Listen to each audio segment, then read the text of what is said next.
आपण अष्टवक्र गीताचा पहिल्या अध्यायाचं थोडं डिटेलिंग करणार आहोत. त्यातले काही श्लोक महत्वाचे आहेत ते आपण घेतोय.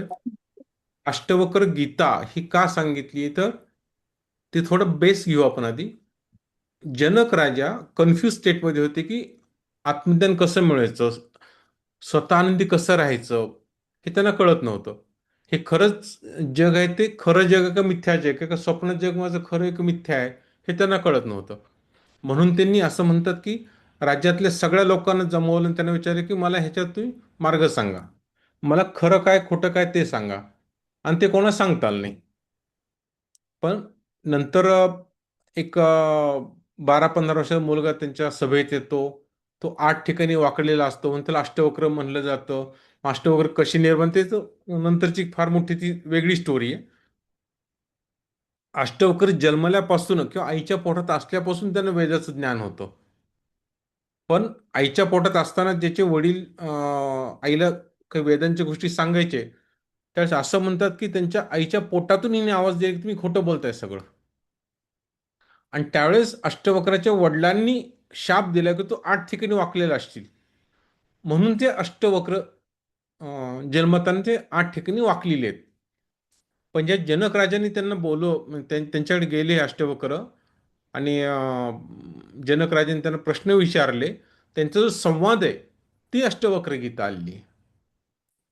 तर संवाद काय होता की रिअलायझेशन कसं व्हायला पाहिजे, खरं काय आहे, ज्ञान कसं मिळवायचं, मुक्ती कशी मिळवायची, ह्याच्यावरचे प्रश्न होते. आत्तापर्यंत आपण बघितलं गीता जी आहे ती भगवद्गीता आहे. भगवत गीता मैं उसको बोल सकता हूं कि वो रोने धोने की गीता है. उसमें रोना धोना है. म्हणजे काय, अर्जुन रडत असतो, कृष्ण सांगत असतो. मग अजून कोणतरी येतं काही हम्म. सांगतं, म्हणजे अर्जुन रडतो, कृष्ण सांगतो ला पुन्हा हे करतो अरे असं नाही हे असं आहे. प्रत्येक संवाद जो आहे तो रडण्याचा किंवा ह्याचा म्हणजे एक आपल्या वेगळ्या पद्धतीने घेतलेला आहे तो की अर्जुनाची मनाची चलबिचल आहे, रोणी की कंडिशन आहे आणि कृष्ण काय करतो त्याला व्यवस्थित करायला जातो. पण अष्टोकर गीता किंवा दुसऱ्या ज्या बऱ्याच गीता आहेत, अष्टोकर स्पेशली म्हणलं आपण तर आत्ताच्या ह्याच्यात ती तुमची डोळे उघडणारी गीता आहे. तिथं स्ट्रेट पॉइंट केलं जातं की हे असं आहे. इथं कृष्ण हम्म. काय सांगतो भगवद्गीतेमध्ये की तू मला शरण्य ये, तू साक्षी भावानं हो. आणि ते कसं हो नाही सांगितलेलं, कसं हो सांगितलं अष्टवक्रमध्ये. आता आपण म्हणतो की साक्षी भावानं वागायचं म्हणजे काय करायचं, तर मुंडकोपनिषदमध्ये साक्षी भावानं कसं वागायचं सांगितलेलं आहे. म्हणजे काही भगवद्गीता जर सोडली जी पॉप्युलर आहे, ती जर सोडली आपण, तर बाकीचे असे बरेच टेक्स्टचे आहेत आपल्याकडे जे तुम्हाला डायरेक्ट पॉईंट करतात की तुम्ही कसं वागायचंय, की तुम्ही साक्षीभावानं कसं राहायचं. बऱ्याच गोष्टी त्यातून आपल्याला वेगळ्या पद्धतीनं शिकायला मिळू शकतात ज्या मुक्तीकरता महत्वाच्या आहेत. तर जनक राजाला तेच पाहिजे होते की माझ्या प्रश्नाची उत्तर कसे मिळतील. तर आपण हम्म. काय मेन श्लोक आहेत त्याचे जे मला महत्वाचे वाटले ते मी घेतले आणि त्याचा अर्थ जाणण्याचा प्रयत्न करू आपण. ह्याच्यात हेही करू की संस्कृत आपल्याला वाचता येत नाही, मला तेवढं संस्कृत वाचता येत नाही क्लिअर अजून. तर इझी गोईंग मध्ये संस्कृतचा श्लोक कसा वाचता येईल ते पण मी त्यात थोडं प्रयत्न करा टाकण्याचा. एक एक ओके. बहु जसं मी आता सांगितलं अष्टवक्र गीता का, तर हा डायलॉग आहे जनक राजा आणि अष्टवक्रांमधला. जनक राजा ज्याच्याकडे सगळंच होतं, तो राजा आहे, किंगडम आहे त्याचं, हम्म. त्याच्याकडं सगळंच म्हणजे सुख संपत्ती सगळं काय आहे. अष्टवक्र काय करतात, 8 ठिकाणी वाकलेले ते जनक राजा अष्टवक्रांना प्रश्न विचारतो. त्या अष्टवक्र सांगतात की ड्युॲलिटी आणि नॉन ड्युॲलिटी काय, द्वैत आणि अद्वैतला फरक काय, हे अष्टवक्र सांगतात राजांना. त्या गीतेमध्ये सांगितलेले हे डायलॉग आहेत. जसं भगवद्गीता कृष्ण आणि अर्जुनाचे संवाद आहे, डायलॉग आहेत, क्वेश्चन आन्सर आहे, तसं हम्म. अष्टवक्र गीता पण क्वेश्चन आन्सर आहे, डायलॉग्स आहेत दोघांमधले. तर पहिल्या अध्यायामध्ये 20 श्लोक आहेत. त्याला मी असे डिव्हाइड केले. पहिले 2 श्लोक जे आहेत, फर्स्ट अँड सेकंड, हे क्वेश्चन आहेत, प्रश्न विचारलेले आहेत, इथिकल ग्राउंड्सवर आहेत ते. जनक राजा विचारतात. हम्म. पुढचे 3 ते 9, 3 to 9 हे निगेशन आहेत, नेती नेती. म्हणजे बॉडी पण नाही तू, राजा सांगतो बॉडी पण नाही आहेस तू, 5 एलिमेंट्स पण नाही आहेत. आपण काय म्हणतो, माझं शरीर पंचमहाभूताने बनलेलं आहे. अष्टप्रसाद ते पण नाही आहेस तू. ना तू बॉडी आहेस, बॉडी कशातून बनली आहे ते पण तू नाही आहेस. ना तू कोणत्या कास्टचा आहेस, कोणत्या जातीचा आहेस, कोणत्या वर्णाचा आहेस. ना तुझा कोणता रोल आहे, तू राजा आहेस का भिकारी आहेस हे पण नाहीये. ना तू मन आहेस, ना तू करतायस. त्यांनी काय सांगितलं, ना तू बॉडी आहेस, ना तू 5 एलिमेंट्स आहेस, ना तू कोणत्या जाती धर्माचा आहेस, ना तुझा कोणता रोल दिलाय तुला, राजा भिकारी जे काय आहे प्रजा वगैरे, ना तुझं मन आहे तू, ना तू करतायस. आता इथे आपण थोडं पहिले. थोडं ह्याला आपण एक डिटेलिंग देतो, पुढे येईलच ते. आपण म्हणतो की हा हात आहे, राईट. हो. तुम्ही ह्याला कसं म्हणाल, माझा हात आहे, माझं डोकं आहे, हम्म. माझे डोळे आहेत, माझे पाय आहेत, माझं पोट आहे, माझे कान आहेत. मी काय म्हणतो इथे, माझे, माझी कार आहे, मास. माझा लॅपटॉप आहे. Means I am the owner hmm. Of that object. I am the owner of that car. I am the owner of this laptop. I am the owner of this mobile. I am the owner of this eye. I am the owner of this ear. पण मी car आहे का? नाही. मी mobile आहे का? मी नाही. डोळे आहे का? मी कान आहे का? मी ओनरशिप आहे माझ्याकडे ती, त्या वेळेपुरती. हम्म. म्हणजे मी वेगळा आहे. माझा हात, माझा हात येतो, माझी गाडी आहे, मी गाडी नाहीये, मी हात नाहीये. म्हणजे मी त्या हाताचा काही वेळाकरता ओनर आहे. ओनरशिप माझ्याकडे दिलेली आहे. आणि ते पण बॉडी चेंज होते ना. लहानपणी वेगळी असते, तरुणपणी वेगळी असते, म्हातारपणी वेगळे होते. म्हणजे हे चेंज होत राहतं. आज तुमच्याकडे मारुती कार आहे, उद्या मर्सिडीज कार येईल. तुम्ही फक्त ओनरशिप त्याची ठेवलेली आहे. ते तुम्ही आहात का? नाही. नाहीये. ती शक्ती जी आहे ती तुम्ही आहात. ती सुप्रीम कॉन्शियसनेस तुम्ही आहात, ती चेतना तुम्ही आहात. पण त्या चेतनेला, त्या कॉन्शियसनेसला ओनरशिप दिली त्या हाताची. काही वेळाकरता, 100 वर्ष तुमचं आयुष्य आहे ना, 100 वर्षाकरता हे डोळे तुझे, 100 वर्षाकरता हे नाक तुझं. 100 वर्ष झाले, तुम्हाला ओनरशिप काढून घेतली जाते. म्हणजे तुमची ओनरशिप पण चेंज होते. हे तुम्ही नाही आहेत. हे राजा जनकनं, सॉरी, अष्टवक्राने राजा जनकला समजून सांगायला लागले होते. बघू आपण पुढे. श्लोक 10 ते 16 डायरेक्ट पॉइंट करतायत. You are just witness, you are not owner. You are owner, you are not that part, you are not that object. You are just witness. Aware हो, तू ओनर आहेस, तू नाही आहेस ते. आणि शेवटीचे 3 जे श्लोक आहेत, 17 ते 20, 17 ते 19, 4 श्लोक, हे क्लोजिंग सांगितलेले आहे. कसं करायचं आपण एका आता डिटेलमध्ये जाऊ. जे महत्वाचे श्लोक आहेत ते घेतलेले आहेत मी. फक्त एक लक्षात ठेवा की माझा हात आहे, मी हात नाहीये. माझे डोळे आहेत, मी डोळा नाहीये. हे मेन जो त्यातला गाभा आहे, तो हा आहे पहिल्या अध्यायातला. हे काय विचारतात मग जनक राजे जे असतात ते, कथम ज्ञान, कथम ज्ञानम वप्नोती, कथम मुक्तिर्भविष्यती,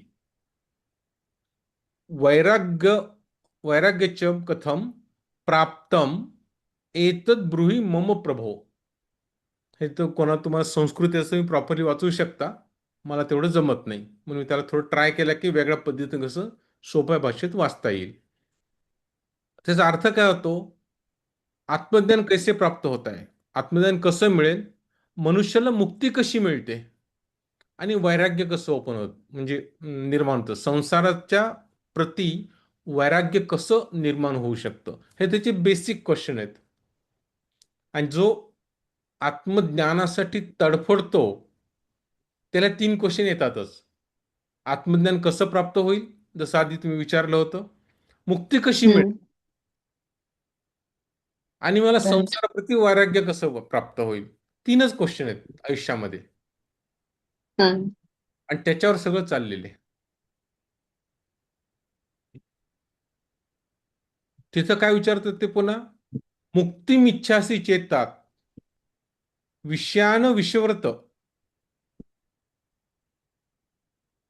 काय सांगते तुम्हाला, यदि तुम्हारी सच्ची इच्छा जीवन में मुक्ति पाने की है, तो विषय भोगों को विष समझकर उससे दूर रहो. विषय भोग म्हणजे आपले जे नावच विषय आहे. तुमचे सब्जेक्ट जे आहेत ते विषय आहेत सगळे. केमिस्ट्री, बायोलॉजी हम्म. सगळे विषय आहेत, म्हणजे विष प्रदान करणारे हे सगळे विषय. आपण विषयाबद्दल बऱ्याच गोष्टी आहेत की आपण मनुष्य जनरल काय होते की एखाद्या भोगाच्या मागे लागतो. भोगामध्ये मदिरा येते, स्त्री येते, मटका जुवा जे काही असतील ते सगळे भोगाच्या मागे लागतात, म्हणजे ते विषयाप्रत आहेत ते सगळे. विष तयार करणारे हे विषय सगळे. त्यातून तू मुक्त हो. आणि पुढं काय म्हणतात ते, क्षमा, सत्य, ईमानदारी, दया तथा संतोष जैसे गुणों को अमृत समझकर अपने जीवन का हिस्सा बना ले. विषयांपासून दूर जा आणि बाकीचे चांगले गुण आहेत ते अवलंब कर. इतकं सिंपल वेनं सांगितलेलं आहे. आता इथे सांगा, राजात राजात सगळं भोगतोच आहे, विषय उपभोग पण आहे, हम्म. इमानदारीने काम पण राईट. करतोय, सत्यवचन पण देतोय, कारण त्याला न्याय करायचा आहे, आणि जिथं तर क्षमा करायची तिथं क्षमा पण करतोय. म्हणजे राजा ऑलरेडी विषय पण भोगतोय आणि हे पण करतोय. कन्फ्युज स्टेट बघा कशी होते इथे. आधी काय विचारलं, मुक्त कसं व्हायचंय, ह्यांनी सांगितले हे सोडून दे, पण इथे दोन्ही माझ्याकडे आहे ना.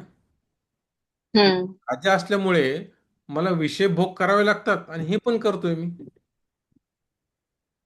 राईट. कन्फ्युज स्टेटमध्ये. मग पुढं काय सांगितलं त्यांनी, न तुम पृथ्वी हो, न जल, न अग्नी, न वायू, न आकाश. आपण म्हणतो की माझं शरीर पंचमहाभूताने बनलेले. तुझं शरीर बनलेलं आहे, यू आर द ओनर. तुझी ओनरशिप आहे त्या शरीराची, तू बनलेला नाहीयेस याने. यदि मुक्ति प्राप्त करना है तो स्वयं को सभी इन सभी केवल साक्षी जानो, कि तुम शुद्ध स्वरूप की चेतना हो, प्युअर कॉन्शियसनेस आहे आपण. माझं शरीर बनलेलं आहे पंचमहाभूताने, मी बनलेलो आहे का?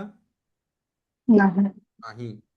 हे ऋषी त्याला समजायचा प्रयत्न कर. तू एक शुद्ध प्युअर कॉन्शियसनेस आहे, हे सगळं साक्षी आहे तुझ्यासाठी. तू जे सगळं करतोयस त्याचा साक्षी भाव आहे तुझा.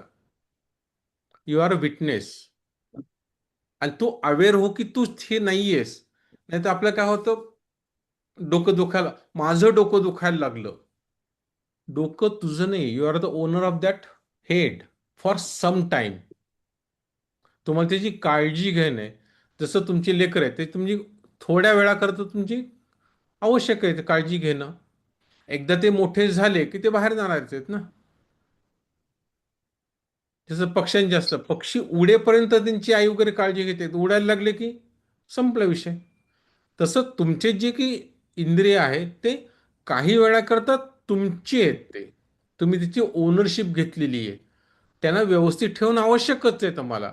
मग तुम्ही योगा करणं, व्यायाम करणं, त्या ओनरशिप घेतलेल्या शरीराकरता जे खायला प्यायला द्यायचं त्याकरता नोकरी करणं, बिझनेस करणं, हे सगळं करायचंय. पण त्या अलिप्तपणे अडकून न राहता करायचंय. जनरली काय होतं, लोक अडकायला चालू करतात ते. माझी मुलगी म्हणजे माझीच आहे ती. नाही, you are the owner of that body for some time. ज्यावेळेस ओनरशिपचं आपल्या डोक्यात येतं त्यावेळेस तिचं आपलं बंधन तुटतं. You are just owner. ठीक आहे. त्या गाडीचा मी ओनर, पण गाडीचा ऍक्सिडेंट झाला की काय होतं, अरे ठीक आहे गेली गाडी, आपण दुसरी घेऊ.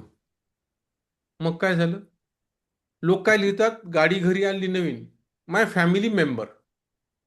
नका राईट. लिहू. उद्या ते ऍक्सिडेंट झाले, फॅमिली मेंबरला टाकून देतो का आपण बाहेर? नाही. त्याला तुम्ही घरी येऊन सगळं करता, पण तुम्ही काय करता? गाडी ऍक्सिडेंट झाला, गाडी रिपेअर करता, विकून टाकता. म्हणजे तुम्ही फॅमिली मेंबरला विकताय.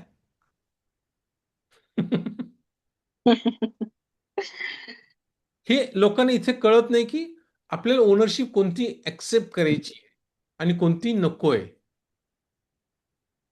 हम्म.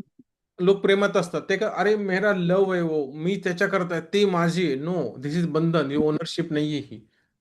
हे टेम्पररी तुमच्या करता. ते मुक्त व्हा त्यात. प्रत्येकाची ओनरशिप तुम्ही घ्यायची. तुमची ओनरशिप फक्त तुमच्या बॉडीशी जे तुम्हाला दिलेली आहे. बाकी तुम्ही अडॅप्टेड ओनरशिप किती प्रयत्न करता. माझी मुलगी, मग मी त्याला खाऊ घालेल, त्याला भूक लागली मागेल, ती खाईल. माझा नवरा, माझी बायको, माझा प्रेमी, माझे हे, माझे लव्ह बर्ड्स. नो, हे तुम्ही अडॉप्टेड ओनरशिप घेताय. आणि तेच ऋषी त्यांना सांगतात की अडॉप्टेड ओनरशिप नको घेऊ, तू जास्त बंधनात अडकशील.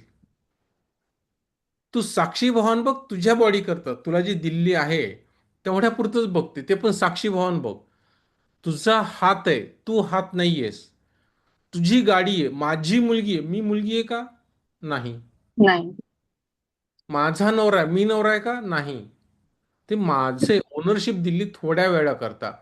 हे जेव्हा लक्षात येतं, त्यावेळेस आपण मुक्तीच्या मार्गाला किंवा बंधनमुक्त जीवनाला आपण थोडं थोडं प्रस्थान करायला लागतो आपण. मला भूक लागली म्हणजे कोणाला लागली? बॉडीला. कशाला असेल, बॉडीला भूक लागली, त्याला काहीतरी खायला द्या, प्रॉपर द्या. जेणेकरून जे तुम्हाला दिलेलं आहे सुदृढ शरीर, वापस जाताना सुदृढच द्यायचं तुम्हाला. ते रोगट होऊन द्यायचं नाहीये. जे तुम्ही, समजा मी तुम्हाला गाडी माझी दिली वापरायला आणि तुम्ही तोडून मोडून दिली, मी काय म्हणेन? भरून द्या. हम्म. जी तुम्हाला जशी दिलेली आहे तशी तुम्ही वापस द्यायची. जसं तुम्हाला हे ओनरशिप दिलेली आहे काही वेळा करता, ती तुम्ही प्रॉपर द्यायचीच आहे तुम्हाला रिटर्न. ती प्रॉपर द्यायची, मुक्त होऊन द्यायची आहे ती. पण सर सगळं टेम्पररी आहे ना हे सगळं. सगळंच टेम्पररी. ओनरशिपच म्हणतो ना, ओनरशिप थोड्या वेळा हा तेच करता. टेम्पररीच आहे ना हे सगळं. सगळं टेम्पररी. सगळंच टेम्पररी. मग सर हे बॅलन्स डाईट वगैरे घेणं ते पण एक बंधन आहे का? नाही, ते तुमच्या शरीराकरता एक लागणारी हम्म. गोष्ट आहे, ती बंधन नाहीये. आज तुम्ही बॅलन्स डाएट घेताय, उद्या दुसरं काही खाऊन बघा ना. दररोजच बॅलन्स कशाला करायला पाहिजे? ओके. थोडं आता जसं आपण बोलतो, थोडं चेंज करा. ते त्या हम्म. मोनोटोनस ह्याच्यातून थोडं बाहेर पडायचं आपल्याला.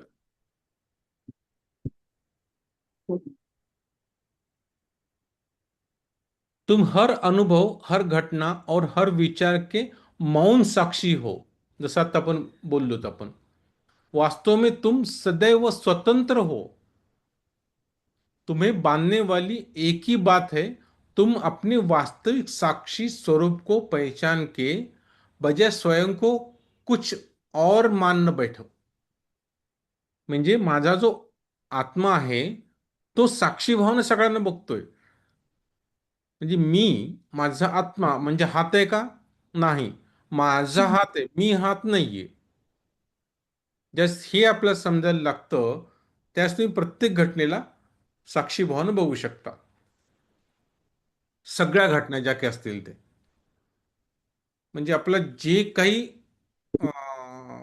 आपल्या दररोजच्या आयुष्यात घडतं, दात घासण्यापासून रात्री झोपण्यापर्यंत, झोपताना तर स्वप्न बघण्यापर्यंत सुद्धा ह्या घटनांना साक्षी भावानं बघायचं आपल्याला.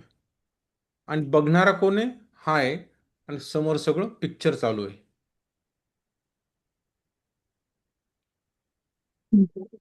एको द्रष्टा, साक्षी भाव.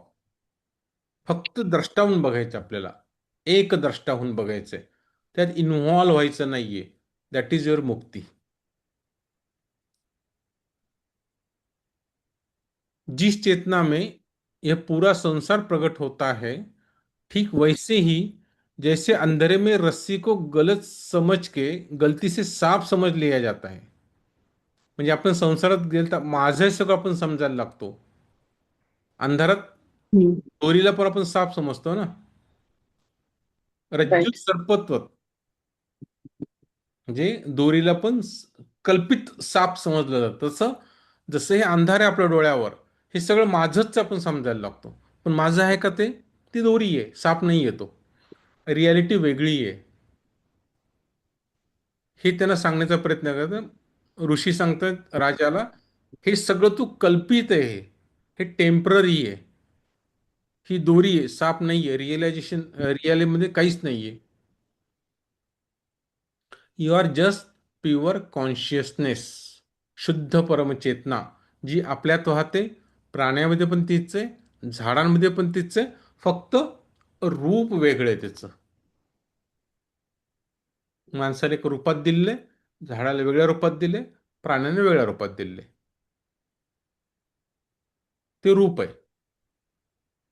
आज संध्याकाळच्या आपल्या मीटिंगमध्ये ह्याच्यावर खूप डिटेलिंग आहे आज. ओके. डिटेलिंग 15-20 मिनिटे ह्याच्यावरच आपण बोलणार आहेत. तुम बहुत समय से अपने शरीर को ही, वेरी इंपॉर्टेंट, तुम बहुत समय से अपने शरीर को ही मैं मानने के भ्रम में बंधे हुए हो। इस बंधन को मैं शुद्ध चेतना हूं, इस ज्ञान की तलवार से काट दो और सच्चे आनंद, शांति और स्वतंत्रता का अनुभव करो। आपण काय समजलं आतापर्यंत? मीच आहे हे सगळं. देहाभिमान काय होता मला? मी. सगळं ह्याच्यात मी होतं, माझं आहे सगळं हे. पण ज्यावेळेस आपलं हम्म. कळतं मी फक्त ओनर आहे, ओनरशिप थोड्या वेळाकरता मला दिलेली आहे. जसं मी म्हणतो की बाबा तुमच्याकडे एक 10 लाख रुपये राहू द्या, ते थोड्या वेळाकरता टेम्पररी दिले आहेत मी तुम्हाला. परमनंट दिलेत का? ते उद्या मी घेऊन जाणार आहे ते. थोड्या राईट. वेळाकरता तुम्हाला बॉडीची ओनरशिप दिली, तुम्हाला रिलेशनची ओनरशिप दिली आहे. ती फक्त असं बघायचं की मी साक्षी भावानं ते करणार आहे, बंधन नाही. जिम्मेदारी पूर्ण करणारे ओनरशिपची. गाडी माझ्याकडे आहे, मी धुवून पिऊन म्हणजे त्याला व्यवस्थित ठेवणं आवश्यक आहे मला. त्याचं मंथली काय सर्व्हिसिंग आहे ते करणं आवश्यक आहे. जसं आपण गाडीची काळजी घेतो तशी ह्या गाडीची काळजी घेणं आवश्यक आहे. कारण ह्या गाडीची काही वर्षाकरता ओनरशिप आपल्याकडे आहे. मग जसं कारमध्ये आपण चांगलं पेट्रोल टाकतो, उच्च क्वालिटीचं पेट्रोल टाकतो, चांगले पार्ट्स लावतो, गाडीचा कलर चांगला ठेवतो, त्याला पॉलिशिंग करतो, तसं या पण गाडीला करणं आवश्यक आहे. मग याच्याकरता काय करणार? जर तुम्हाला लक्झरी प्रॉडक्ट्स वापरायला लागलो आपण, तर आपण त्या लेवलची लक्झरी आपल्या ओनर ह्याला देऊत ना. सकाळी उठल्यानंतर फर्स्ट आपण काय करतो? दात घासतो. ते जर आपण प्रॉपर असेल आपल्याकडे, किंवा आपण स्नान करताना जी साबण वापरतो, किंवा नंतर जे की मेकअपचं साबण वापरतो, ते जर उच्च क्वालिटीचं असेल तर तुम्हाला स्वतःचं रिलॅक्सेशन वाटायला लागतं. फील येतो की मी आज काहीतरी चांगलं केलं. हम्म. तेच जर इरिटेटिंग क्रीम लावायला लागलो आपण तर काय होणार? त्रासच होणार आहे. त्याच्याकरता राईट. आपल्या ह्या बॉडीला असे काही तुम्हाला देता येतात का प्रॉडक्ट्स जे तुम्हाला कम्फर्ट लेवल वाढवतील? जसं मारुती गाडी घेतली मी, तर गाडीमध्ये काय करतो आपण? सीट वेगळे टाकून घेतो कम्फर्ट वाढवण्याकरता. पण ती मर्सिडी घेतली तर ऑलरेडी कम्फर्ट आहे माझ्या ह्याच्यात. तर मी मर्सिडी लेवलचे प्रॉडक्ट्स मी वापरू शकते का? वापरू शकतो का डेलीमध्ये? म्हणजे मला कम्फर्ट होईल. मला तो अनुभव घेण्याकरता, माझ्या शुद्ध चेतनेचा, प्युअर कॉन्शियसनेसचा अनुभव घेण्याकरता मी कम्फर्ट लेवलला पाहिजे. म्हणून म्हणतात ओंकार केला काय तुमच्या नाडी शुद्धीकरण होतं, कारण त्याचा मला अनुभव यायला लागतो. हम्म. जर माझ्या बॉडीत डिसीज असेल तर ते एनर्जीचा मला अनुभव येणार आहे का? अवेअरनेस अनुभव येणार आहे का? कुठं ते तो प्रॉब्लेम होईल. जसं शरीरामध्ये ब्लड फ्लो होतो आणि मध्ये क्लॉट आला, तर ब्लड फ्लो कुठंतरी अडकतोय तो. मग तुम्हाला काय करावं? डॉक्टरकडे जा, त्याचं काहीतरी करून घ्या, मग तो फ्लो पुन्हा चालू होतो. जसं नालीमध्ये कचरा अडकला तर पाणी जाणार नाहीये, तसं आपल्या शरीरात कुठं इंजुरी झाली, काही झालं, तर ती चेतना व्यवस्थित फ्लो होणार नाहीये. आणि ह्या बॉडीमध्ये चेतना येणं आवश्यकच आहे. कॉन्शियसनेसमध्ये ती एनर्जी पास होणं आवश्यकच आहे, तरच ती जिवंत राहणार आहे. ज्याला आपण जीव म्हणतो, आत्मा म्हणतो. मेले काय होतं? आत्मा निघून गेला. मग त्या आत्म्याला त्याचं सिटिंग पोझिशन काय आता सध्या ही बॉडी आहे ना. मग बॉडीला आपल्याला चांगलं ठेवणं आवश्यक आहे, आणि आत्मा त्याचा अंश आहे. ब्रह्माचं अहम ब्रह्मास्मी म्हणतो आपण, त्याचा अंश आहे हा. हम्म. त्याला आपलं तो कम्फर्ट देणं आवश्यकच आहे ना. मग त्या कम्फर्ट करता आपल्याला काम करायचंय, त्या कम्फर्ट करता आपले प्रॉडक्ट्स पण चांगले वापरायचे. जर आपण आजच्या मॉडर्न युगात बघायला लागलो, तर काही वापरून चालणार आहे का? मला एखादा शर्ट आवडला पण तुम्हाला टोचतोय, मी कम्फर्ट राहणार नाहीये. मला जे कम्फर्टेबल आहे ते मी घातलं तर माझा बघण्याचा साक्षीभाव जो आहे तो माझा क्लिअर राहील. जर मी कम्फर्टमध्ये नाहीये तर साक्षीभाव क्लिअर राहणार नाहीये. सो मी मानण्याची चुकी करू नका. तुम्ही फक्त काय, एक प्युअर कॉन्शियसनेस आहात. स्कूल में सबको हौसला. म्हणजे सर एक्सपिरियन्स घ्यायला फक्त बॉडी दिली आपल्याला, म्हणजे ओनरशिप दिली आहे. येस, प्युअर तेवढी ओनरशिप दिली आहे कॉन्शियस. तुम्हाला. मग त्याला ते चांगलं ट्रीट केलंच पाहिजे ना. कोर्स, माझी गाडी मी तुम्हाला दिली आणि तुम्ही तोडून फोडून दिली, हो. मी आधी का नीट करून दिली. नाही. हम्म. जशी आहेत तशी मला करून दे, जशी होती तशी. तुम्ही समजा गाडी देताना धुवून दिली, चकाचक करून दिली, मी खुश होईल ना. हम्म. तसंच आहे की मला एक ओनरशिप दिली थोड्या वेळाकरता, ती मी व्यवस्थित ठेवणं आवश्यक आहे. त्याच्याकरता जे काही लागेल ते करेल मी. आणि त्याकरता कम्फर्ट दिवसाच्या पहिल्या श्वासापासून यायला पाहिजे. मी झोपताना पण माझा बेड एवढा कम्फर्टेबल पाहिजे की मला त्रास नाही व्हायला पाहिजे. त्यामुळे साध्या हॉटेलमध्ये राहताना आणि 5 स्टारमध्ये राहताना हा फरक आहे ना. तिथं कम्फर्ट लेवल हम्म. जास्त असते. आपण काय बघतो तिथे, कम्फर्ट लेवल बघतो. एक साधी कार घेतली आपण आणि मर्सिडी घेतली, कम्फर्ट लेवल वेगळा दोन्हीमध्ये. तर आपल्याला ह्या टेम्पररी दिलेल्या ओनरशिपच्या बॉडीला कम्फर्टेबल ठेवण्याकरता जे काही करायचंय, योगा करायचा आहे, बॅलन्स डाएट घ्यायचंय, जिम करायचंय, नोकरी करायची आहे, पैसा भरपूर कमवायचा आहे, ते सगळं करावं लागणार आहे.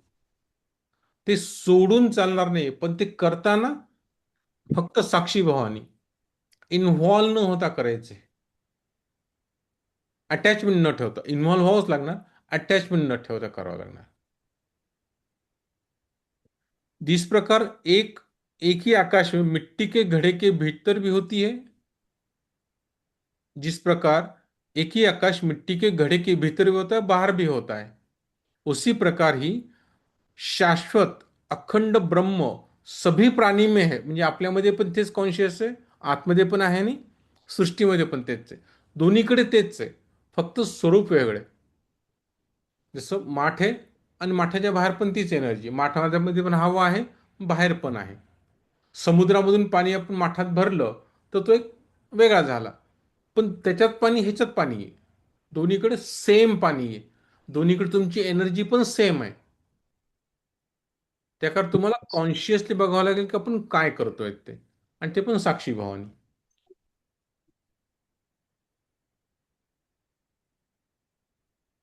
नित्यम निरंतम ब्रह्म सर्वभूत गणे तथा. बाहेर आतमध्ये सगळं काही सेम आहे आणि सतत आहे. हे चॅप्टरचं थोडक्यात काय, you are not body, you are not the body, the element, your role or even your mind. तुम्ही काहीच नाही आहेत. You are the witness in which all of that appears. तुम्ही फक्त एक साक्षी, जिथं सगळं हे तुमच्या समोर घडतंय. That's it. The only real bondage is the case of mistaken identity.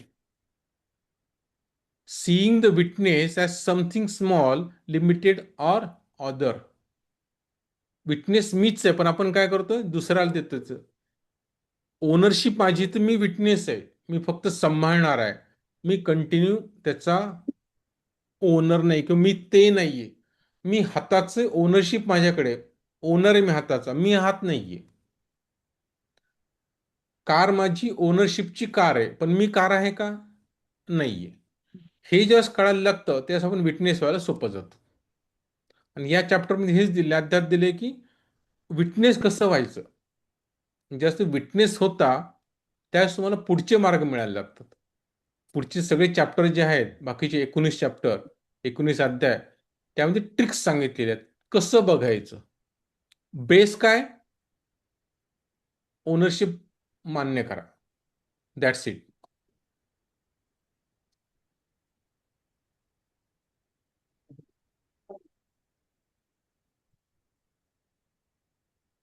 एवढा सोपा आहे. अवघड काहीच नाहीये. आपण त्याला अवघड बनवले आजपर्यंत.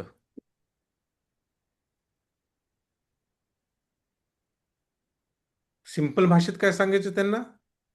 तुम्ही फक्त साक्षी भावानं बघायचंय. ओनरशिप दिलेली आहे. ओनर म्हणजे तुम्ही ते नाहीयेत. You are just owner of that object for particular time period, not for all the time. Clear? Yes. याच्यावर जे काही प्रश्न असतील तर तुम्ही ते काढा.